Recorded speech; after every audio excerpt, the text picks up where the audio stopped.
Welcome into summer 2022. The summer solstice taking place over the central time zone about 4:14 this morning. And to give you an idea what our first day of summer is going to be like, very similar in nature to our third to last day of spring. That was Saturday. Saturday was a hot one. And we're essentially going to repeat Saturday, complete with the blue sky and the sun beating down as we see ourselves at 90 degrees in Joplin and a heat index right now of 97. We're going to dive into this humidity here in a little bit because, like I said, we kind of lucked out yesterday.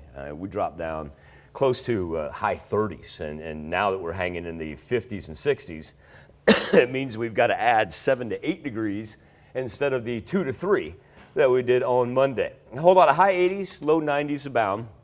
And it's not overwhelming humidity that we're seeing, but every now and then, I love this color contour right here because you can see the little slices of green, how they come up from the Gulf right there. And combine that with a little south breeze. Breeze hasn't been too bad, anywhere from about 5 to 10 miles per hour. But when we put everything together and we tie a bow on it, yep, there we go. 99s up in Neodesha and Independence, 96 in Webb City and in Carthage, even up to the northeast.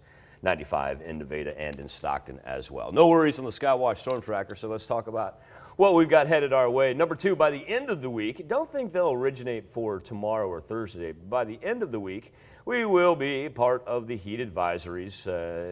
Really, it's just going to be overwhelming heat on Friday and Saturday, but give it a break. It'll bring in a front.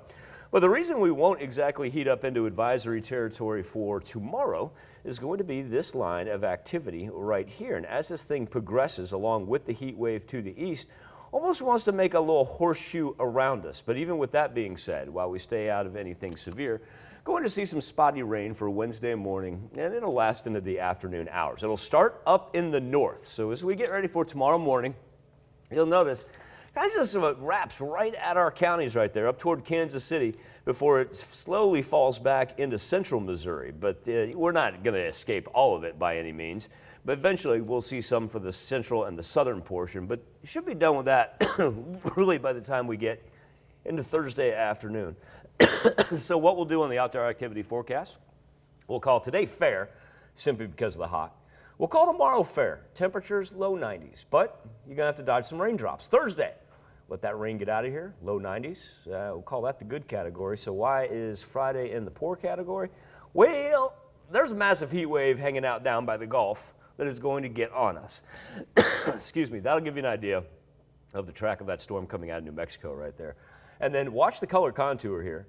After this thing kind of dissolves on Thursday and Friday, you can just see all the heat that just begins to sit down in that Arklatex region. It's going to come straight out of Louisiana, Texas, Oklahoma, and Arkansas. And what it'll do is it's just going to push northward.